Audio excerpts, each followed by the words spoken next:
After these things, Jesus went away to the other side of the Sea of Galilee, or Tiberias.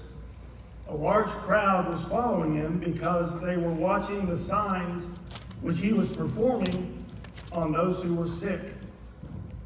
This third verse is the one that really grabbed me. But Jesus went up on the mountain, and there he sat with his disciples.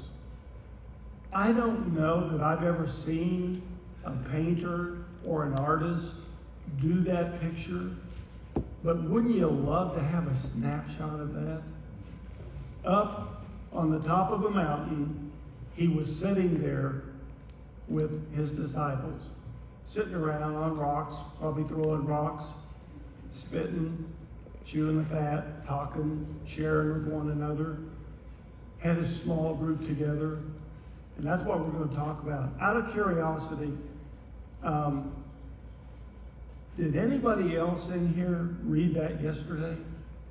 Can I see your hands if you read that yesterday? Okay. The reason I'm asking that question is because one of the things I like to do when I'm discipling a guy, when I'm meeting with him, I love it when we can be literally on the same page.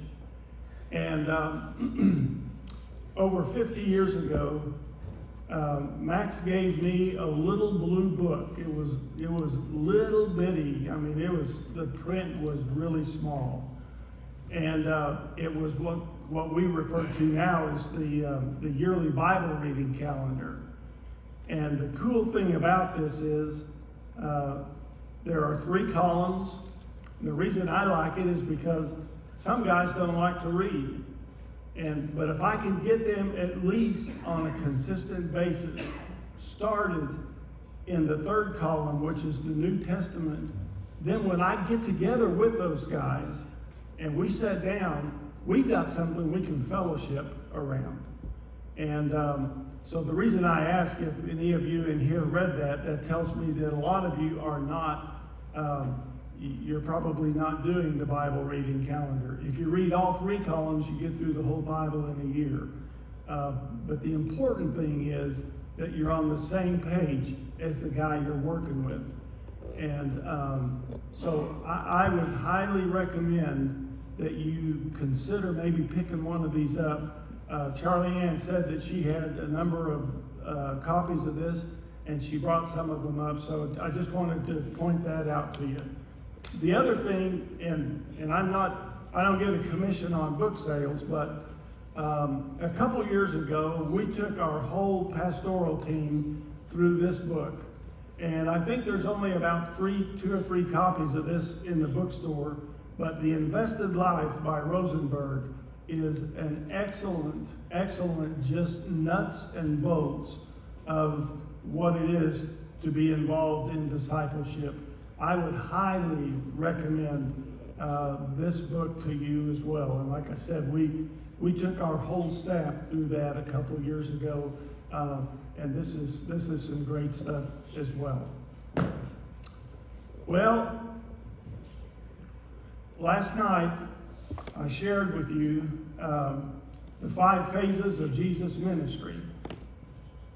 And so the phase that we're going to look at a little bit more in depth is really that phase number 3.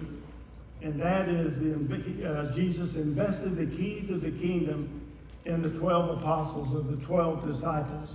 And we're going to look at that, but I want to start with kind of an unusual illustration. I want to talk to you because some of you may be questioning the value of what we're calling small groups. And by the way, one of the fellows came up to me last night and said, now, in these phases, where does Sunday school fit?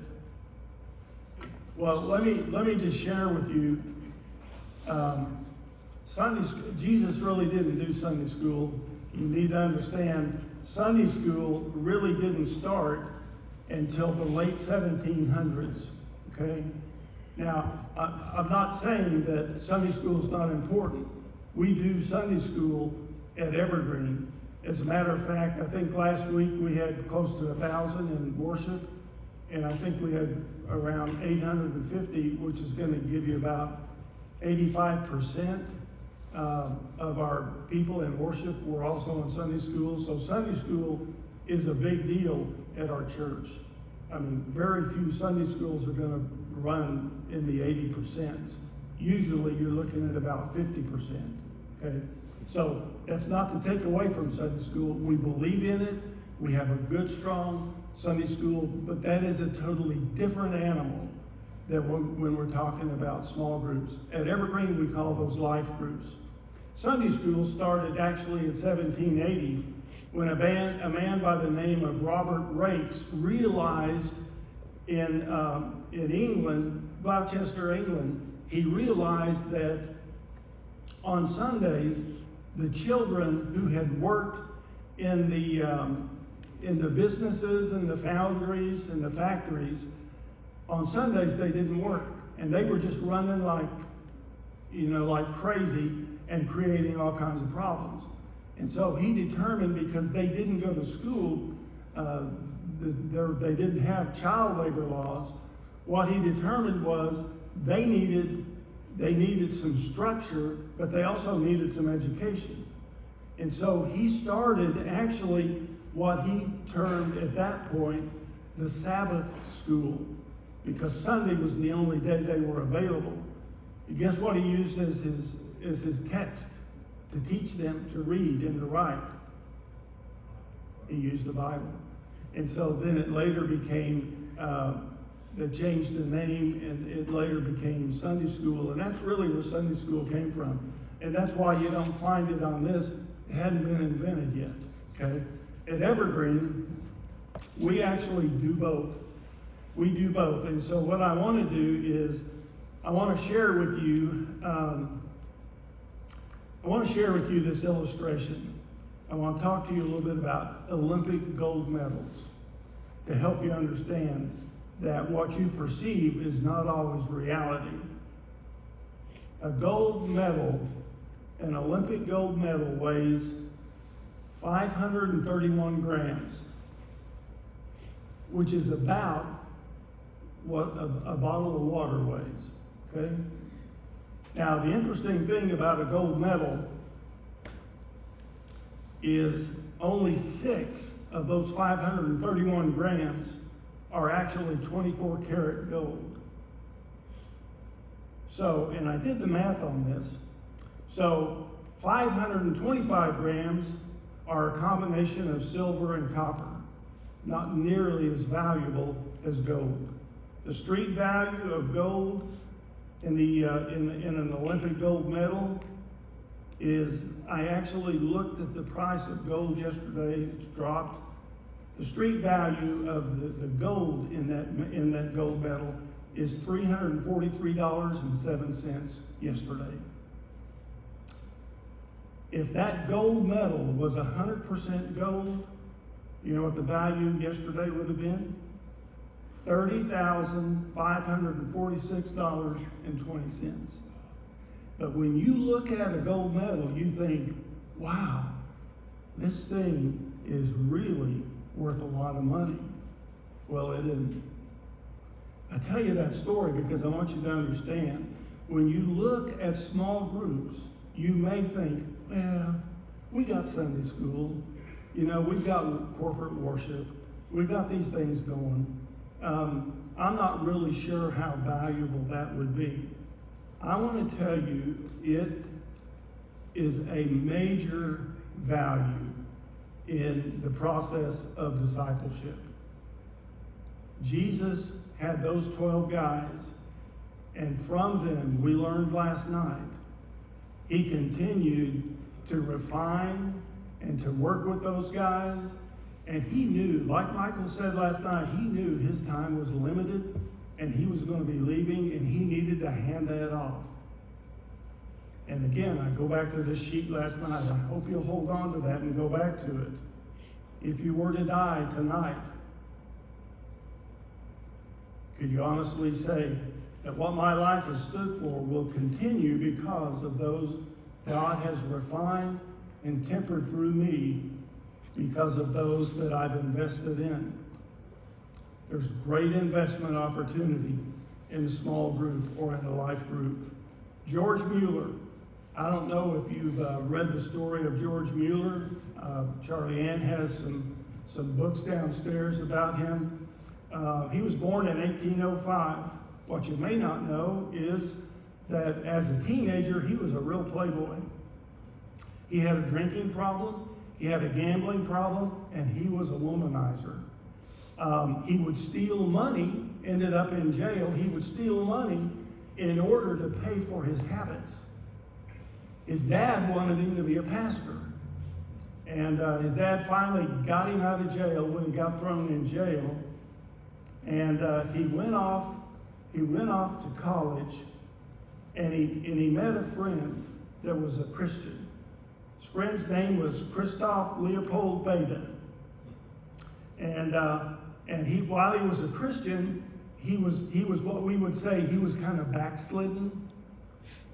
And he wanted to kind of pick up on some of the things that Mueller was involved in. He saw some of the habits that he had. But George was kind of interested in his walk with God. Well, Beta actually on Saturdays would go to this meeting. And so Mueller asked him if he could go with him to this meeting that he was going to. And he was a little reluctant to let him go, but he finally agreed that he would let him go with him.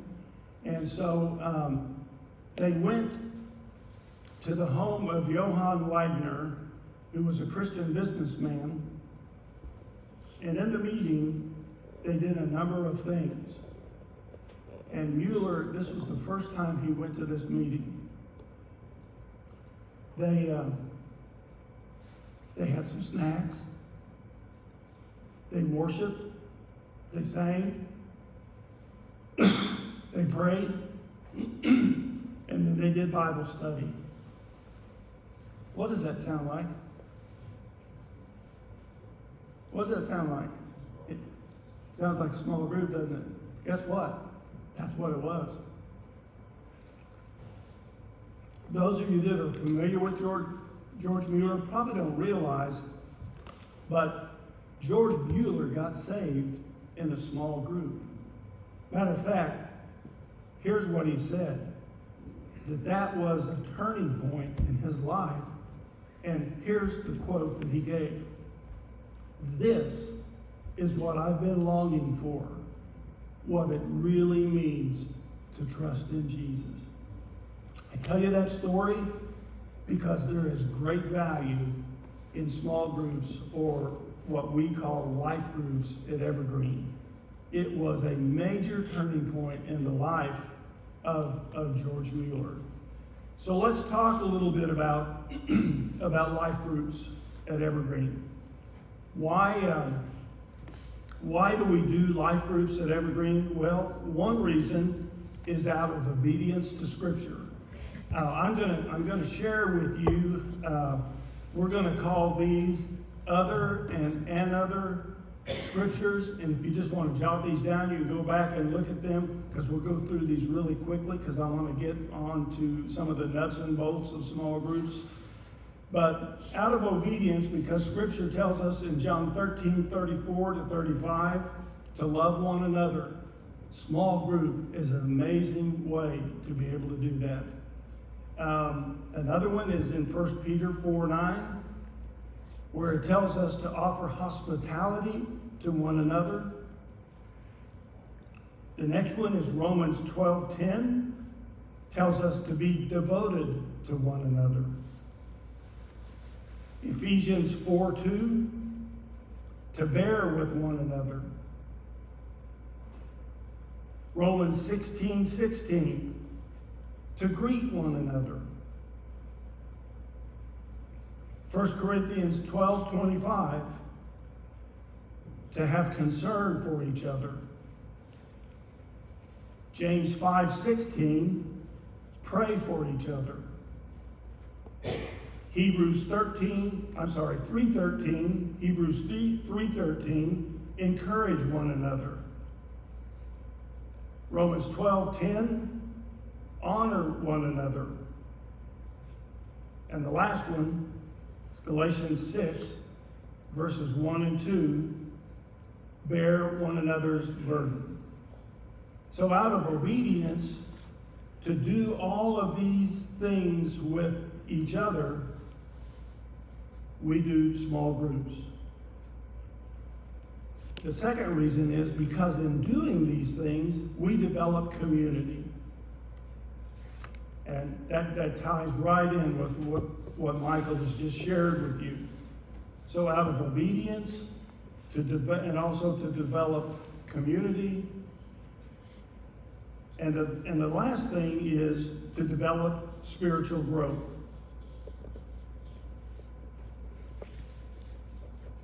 To develop spiritual growth. Romans 8:29. For those whom he foreknew, he also predestined to become conformed to the image of his Son.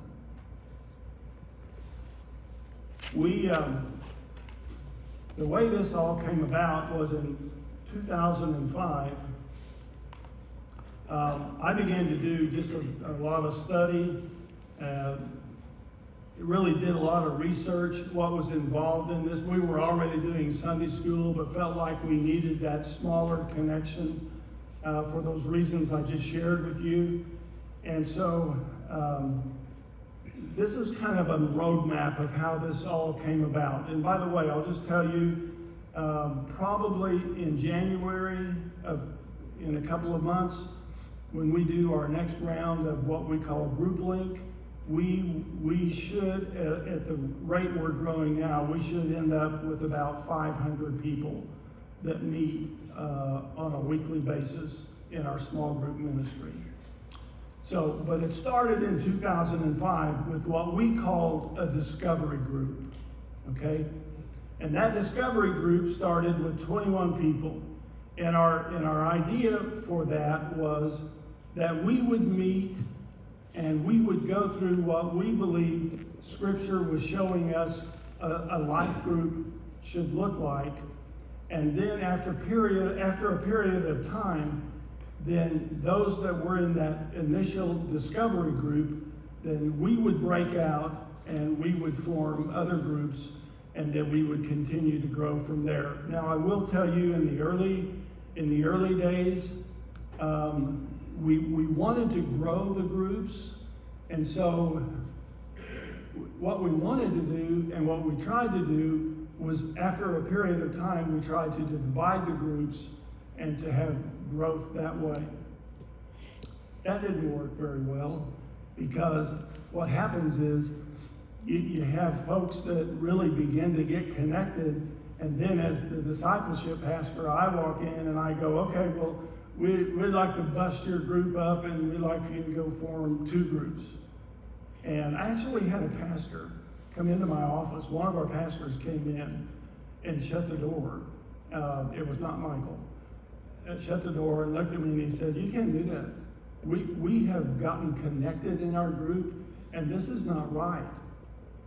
I went out and was visiting with Rick Warren about how they do their life groups, and what he told me was, he's real big on these 40-day campaigns, and Rick told me he said, really what happens is, we'll do a 40-day campaign. We'll start all of these groups, and then they'll kind of dwindle down in size. Then we'll do another 40-day campaign, and then there'll begin to be a bunch of them, and then they'll dwindle down. And I came back and I thought, that's not what I'm looking for. I mean, I don't want our life groups to be like this, just up and down. That's not what I'm looking for. And so at that point, I determined that I was going to stop going in and trying to break these groups up and divide them so that we could grow. I just left them alone. But what I did start doing is I started visiting with the leadership in those groups and asking, is there a couple in your group that seem to be really sharp and to have hearts of shepherds. And when they shared with me someone that was in their group that fit that, then I would meet with that couple one-on-one and ask them if they would be interested in being missionaries and stepping out and starting a new group. Not go in and divide the group, but that they would step out and provide leadership, and we would meet with them and go over some things with them. That really is the way we began to see our growth, not like this, but it started with 21, and like I said, probably in January, we'll probably hit around 500. That's really how it started, and I will tell you this, of those 21 people, today, 12 of those folks are still involved in life groups. 8 have moved, whether it's jobs or whatever, 8 have moved on, and 1 has passed away. 1 is deceased. Dale Thompson has passed away. He was in that early group. So, what is it that we do in life groups? I want to talk to you a little bit about the structure of what we do. And Justin, if you'll pass this out. Now, I want to give a disclaimer before he hands these out. When we started in 2005, this is what our structure looked like, okay? There are 5 elements that we weave into our life group structure. And this is what I would go over with our life group shepherds. And I know you can't read that. You don't need to read it. This is a disclaimer. Because 2 months ago, when we were getting ready to start a new round of groups, I sat down and I took that sheet and I reworked it. Now, I did not step out and think, I'm going to steal the illustration of the navigators. But I relayed that out. I put it out in the form of a wheel. And amazingly, if you'll pass those out, what I came up with in 2005 lays out perfectly in the illustration of the wheel. Okay, so I want you to know that was not my intent, but it fit. And guess what? When it's biblical, it just fits. It just works. So we're going to give you a copy of that, and I'm going to go over what our structure looks like when we do life groups. And I'm curious, as they're passing those out, are there any of you in here that have both Sunday school and a small group ministry? I'm just really curious. Could I see your hands? Okay. All right. Are there any of you in here that have nothing in the area of small groups or life groups? Could I see your hands? You guys have nothing. Okay.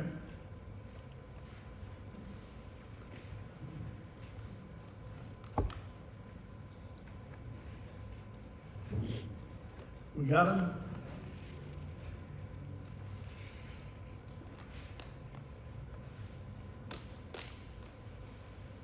All right, like I said, our structure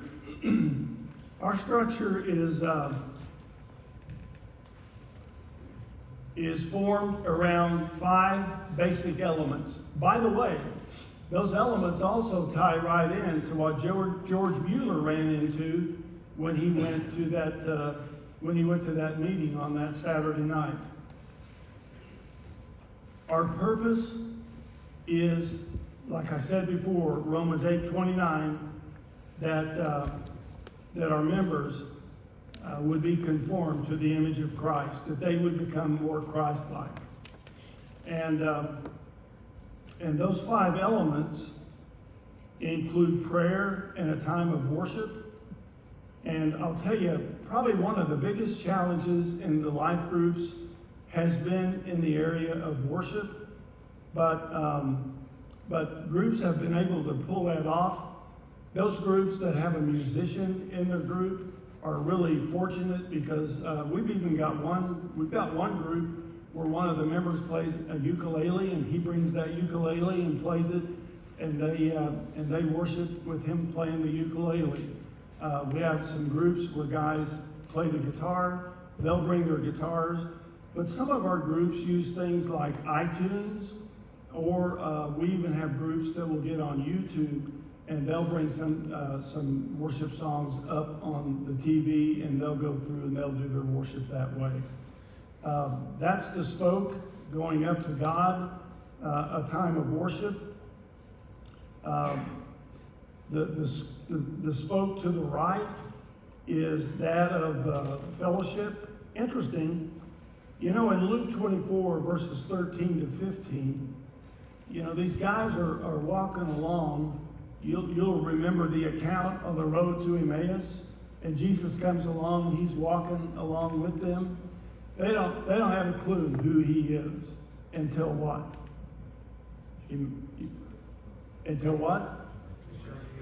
Yeah, they sit down and they share a meal together. And so we've incorporated that into our life groups. That's something that's a big part of it. As a matter of fact, we work with our shepherds because, fellas, this is the element of a life group that can rob too much time away from the group.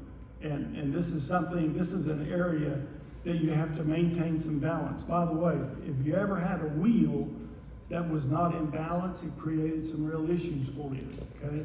And so we try to help our shepherds make sure they understand balance is a real key. So with respect to fellowship around a meal, we have some groups that will do a full meal every week. We have some that will just do a snack. The group that we've been a part of, we do two things. We have one couple that will bring something sweet, and we have another group that will bring something that's savory.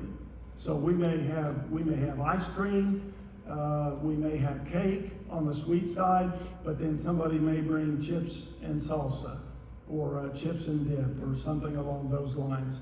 But we try to have that time where we can just fellowship and visit around a snack or around a meal. One of the things that obviously is very important, because we're looking for spiritual growth in our folks, and that is the Word. That's the bottom spoke, God's Word coming down to us. Now, I will tell you, in 2005, when we were looking at starting this, I did have a few guys that came to me and said, as a matter of fact, one of them was one of our trustees, and said, "You really can't do this." And I said, "Well, what are you thinking?" And he said, "Well, if you start something like this, you're going to have people leaving our church and going off and starting their own little church, or they're going to be speaking in tongues. They're going to be doing all kinds of crazy things." Let me just tell you, we haven't had any of that because of the leadership that we put in place and because of the structure. What do we do with respect to the Word, the Bible studies that we do? We have really three options that we offer. Number one, we encourage them, if they want to do a study, they can do a book study. And we share with them 2 Timothy 3:16, all Scripture is inspired by God. We share with them the value of that, and we encourage a book study on occasion. The second thing that we do is we ask our shepherds to evaluate where the folks are that are in their group and what their needs are. If we have a group that we've had groups that had young children that were really struggling in the area of parenting, and so we felt like we really needed to scripturally address some of those needs that they had. And there's been times when we've had groups that there were some struggles in their marriage. And so we felt like we needed to be able to address what Scripture taught on that. And so what we ended up doing for those topical studies, we began and subscribed to a thing called Right Now Media. And if you want to jot that down, that would be a good move. Right Now Media. Right Now Media is just some really sound teaching that you can go through, and our shepherds go through, and when they determine what the need is of that group, then they will select a study, and it's video driven.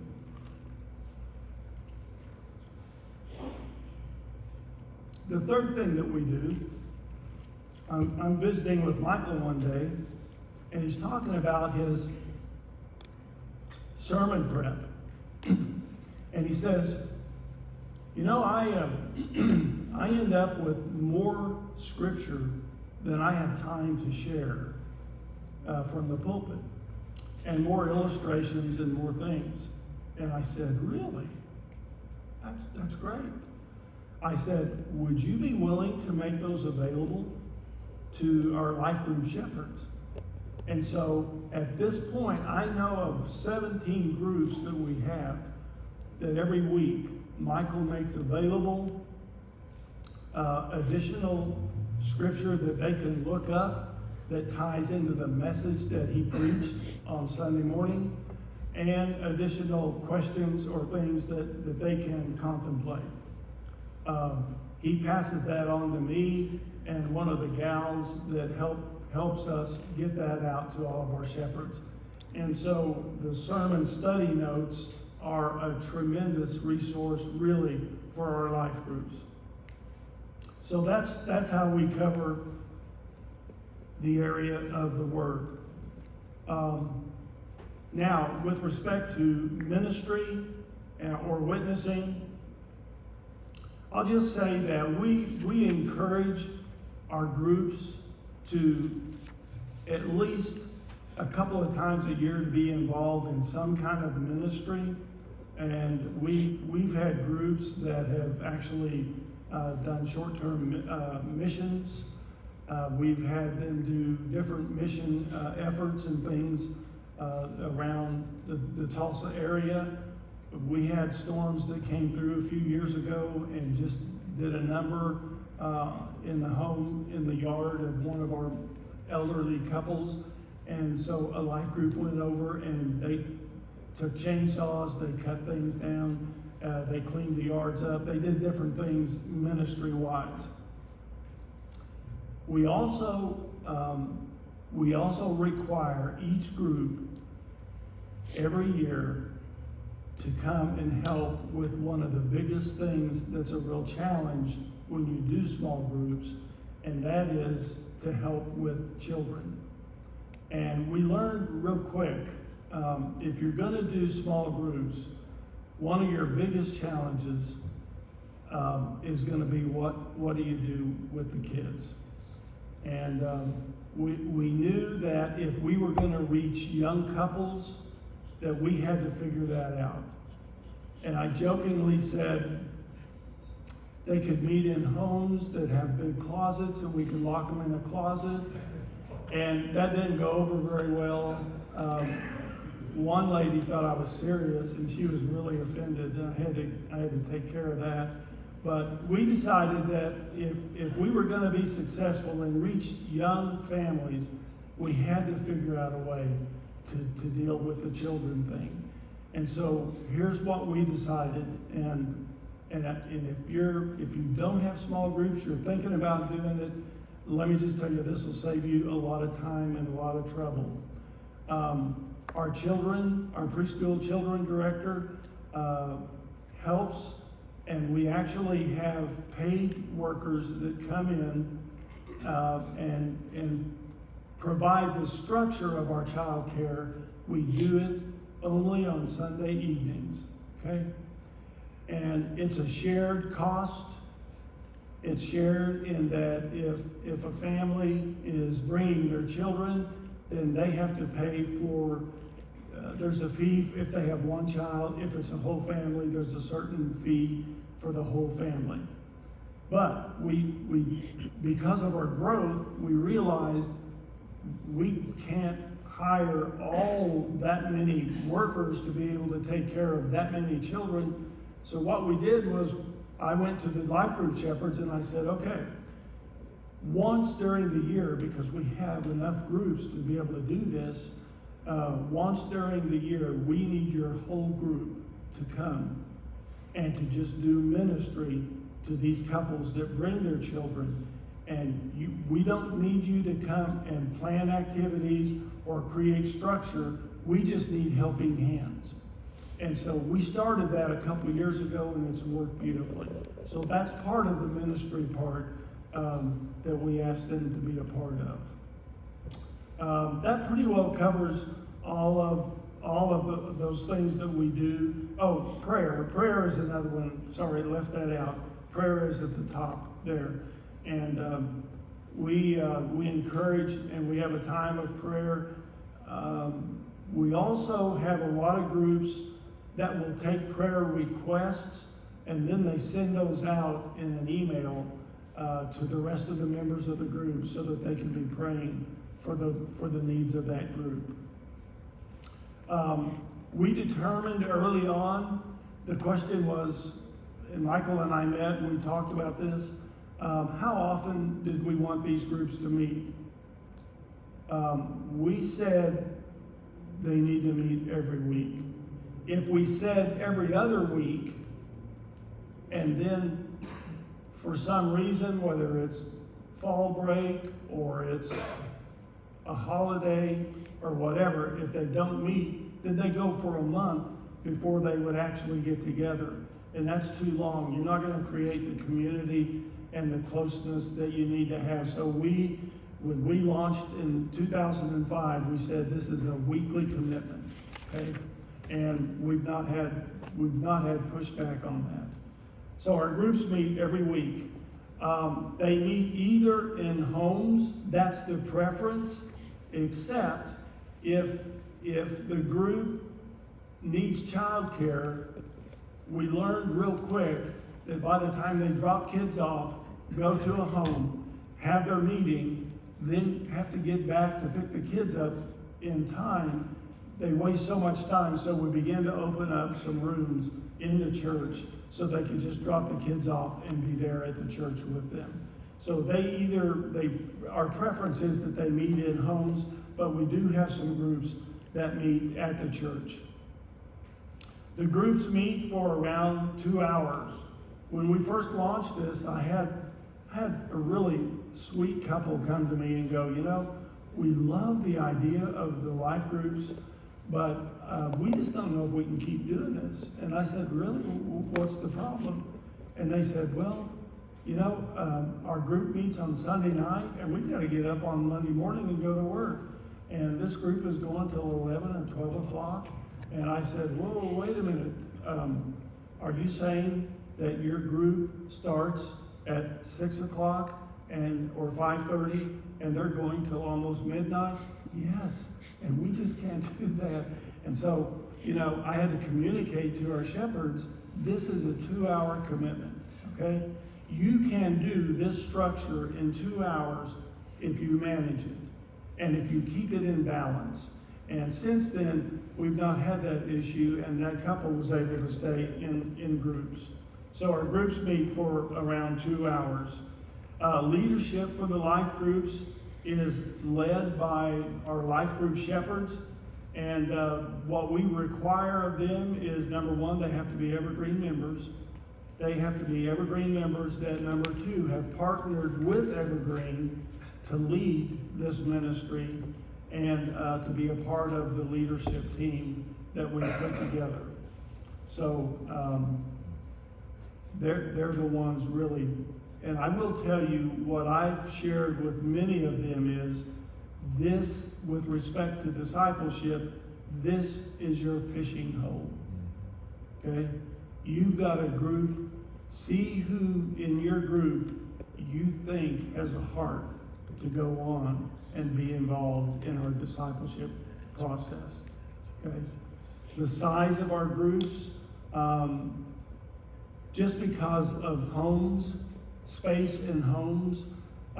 We ask that the group size be 12, or if it's a singles group, around 8.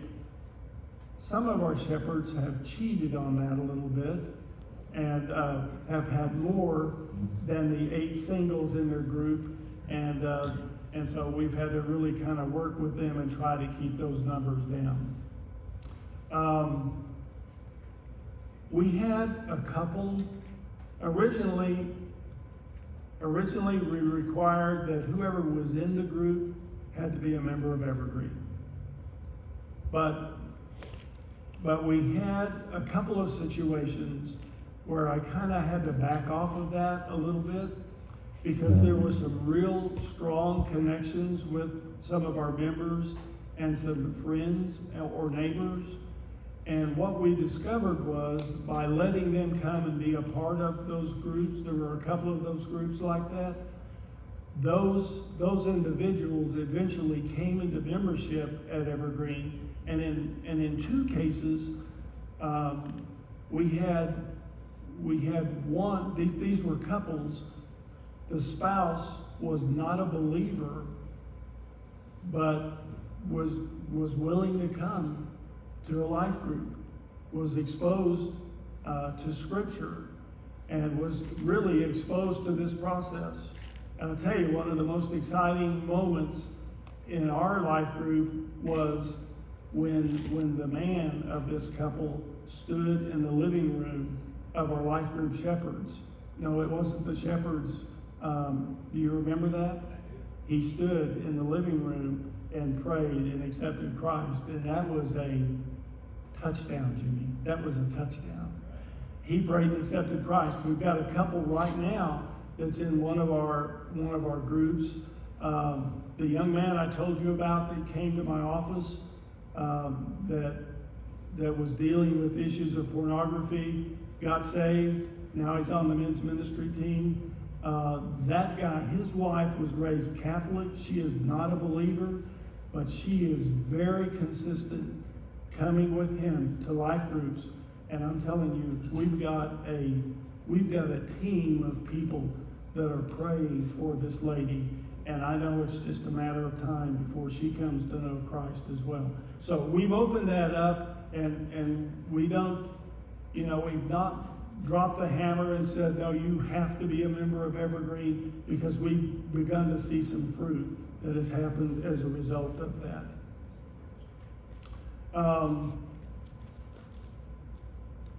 Let me tell you how you come to be a member of one of our groups. Well, before I do that, let me just tell you, let me share with you 3 challenges that we've had. And these are challenges that if you're doing groups, you probably already know this, or if you're getting ready to start, that you'll soon face these. Number 1, I've already mentioned, and that's the issue of children. What do you do with the children? You almost have to come up with a solution for that. Number 2 is the challenge of leadership. And we're to the point where the way we bring people into our life groups, we have to have leadership in place before we let people sign up to be in groups. And so what I've had to do is I've had to develop an on-deck circle with respect to leadership. So through the year, the whole year, I'm looking and I'm asking, who do you have in your group that is potential shepherding material, life group shepherd material?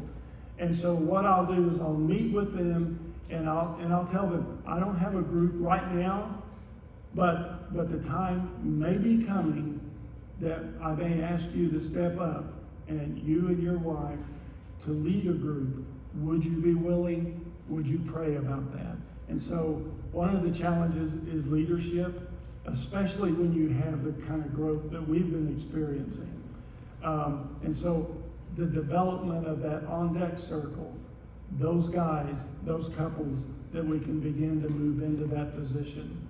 And now, to be honest with you, because of our growth, the third challenge that we have is we now need to develop a structure of coaches that can continue to maintain contact with all of those shepherds to deal with things that may come up in the life group meetings. So those are 3 challenges that we have at this point. How do you get into a life group at Evergreen?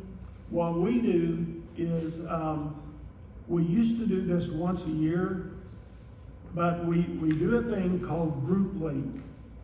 And Group Link is a 1-hour meeting that we do on Sunday evening. We advertise it, we promote it, we invite people to come to this and to just come and see what life groups are all about.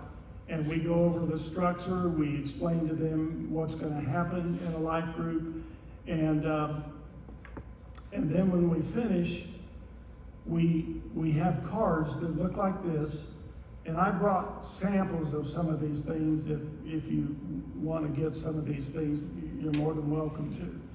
But on this card, we just ask for their name of their spouse, contact information. We want to know if they have children, the ages of the children. By the way, we finally put on the card if there are any known allergies, and that was something we had to learn because we had some folks that signed up for a life group. We put them in with the shepherds that have cats. Guess what? The wife was extremely allergic to the cats, and so that was information we learned the hard way. We need to know that before we put them in a group so that we'll know where they're going to be going. And any special considerations, which might be diet, because again, we're Baptist and we eat, so we need to know any of that kind of stuff. They fill these cards out, they turn them in. We've got a gal that goes through, she sorts these cards. Some of the challenges is, Billy and Sally may want to be in a group with George and Annette. And so, there's a real process of doing all of this sorting. And I tell you, in the early days, it was like pulling your hair out to try to get everybody where they needed to be. That's gotten much smoother in time. We let them know that they will receive an invitation from a life group shepherd to come and visit a group, okay? So I don't call or contact them. That really is on the shepherds. When the time comes that we have enough cards, enough folks that want to be in a group, and we feel like we've got a solid group together, then I will go to the on-deck circle that I think would fit best with those folks, and I give them copies of these cards. They have all of this information. Then they contact each couple or each person, and they invite them to come to their initial meeting. Now, here's the deal. We also learned this. The life group shepherds determine when they're going to meet and where they're going to meet. Now, there are only a couple of times that we tell them they cannot meet.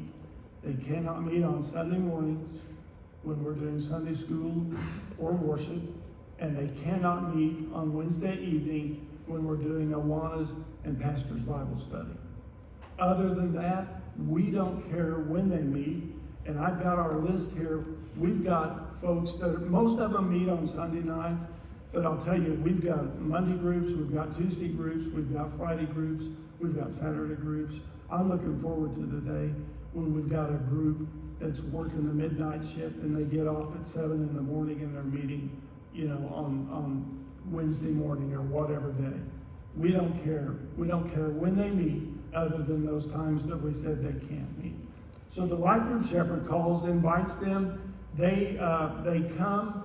And we also tell them it will take a couple of weeks from the time they've been at Group Link before they're contacted, because we need time to kind of get it all sorted out and get it together. Their invitation goes out. Life group shepherds set the day and time, like I said, and then they come for the first session. That first session really is kind of a get to know each other. and kind of lay the groundwork for what's going to happen. Then the life group shepherd will initiate the following week. They'll begin the first study. Okay? And I always tell them, when they sign up to be in a group, I tell them, please don't go once or twice and then stop. Go through at least the first study with your group and spend some time getting to know them. And here's the illustration I share with them. When I was a little boy, I'd go to my grandma's house, and she would ask me what I wanted to eat. I loved going there because at home I was told this is what you're gonna eat. She always said, what would you like to eat? Guess what I always wanted? Chocolate pudding. I mean, chocolate pudding, right? And so my grandma would take a pan and she would put milk in there and she would pour powder in it. And I tell these people that have signed up, my grandma would stir that up and I would look at that and I would say, no, not hot chocolate, chocolate pudding. And she would say, be patient. And that's what I'm telling our folks, be patient. Do your first study with them, get to know them. And what I discovered was my grandma was always right. Given time and a little bit of heat, this amazing chocolate pudding would appear. It would begin to get thick, and I would be in hog heaven. And I've told them, if you will just give your group a little bit of time, walk through some things with each other, let there be a little bit of heat, I think what you'll find is God will do some amazing things. As a pastor, I've gone to the hospital to make hospital visits. Literally, I've done this. I've walked in to a room for someone that's having surgery or dealing with medical issues, and the whole life group was already there. I mean, they are doing ministry with each other. They're making chocolate pudding. Things are beginning to get thick. So they signed a life group sign-up card. They've gone, they've tried, they've gone through their first study. At the end of their first study, then we asked them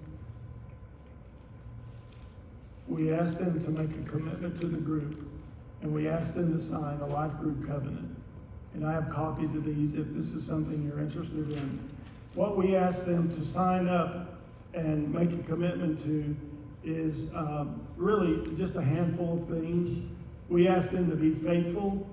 We asked them to be diligent with their time, to be there on time. If they're not going to be there, we understand. There are things that come up. If they need to be on vacation, if they're sick, we don't want them in the group.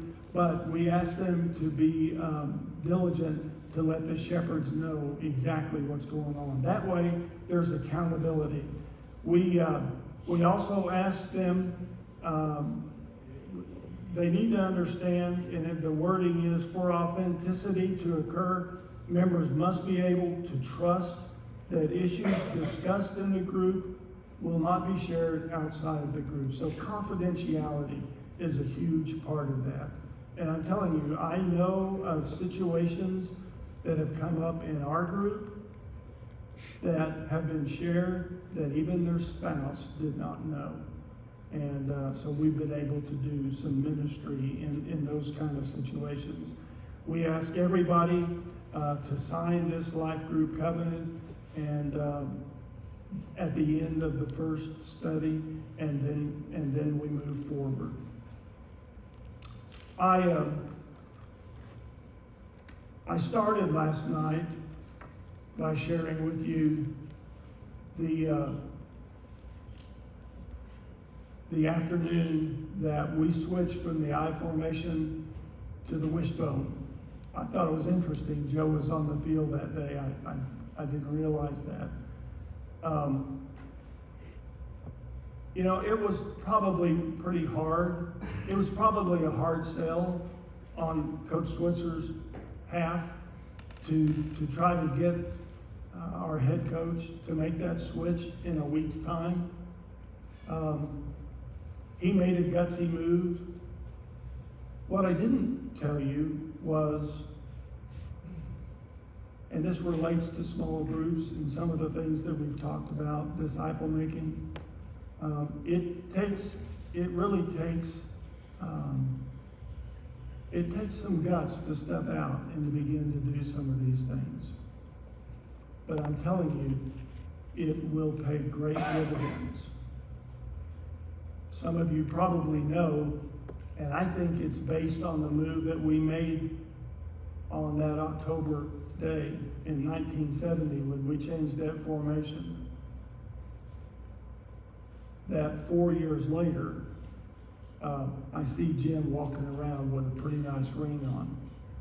And I think because in 74, because of the changes we were willing to be a little gutsy about and make some hard changes, he was a part of a national championship football team. Not only was he a part of that team, but because of hard decisions that were made, that was back-to-back national championships, which happens very, very rarely. So I would just encourage you, guys, you probably heard some things that you already knew, maybe some things you might want to change. Don't be afraid to do that. These things work. We're seeing them work, at least at our church. Step out and let's do some things maybe that we need to change and to be a part of, okay?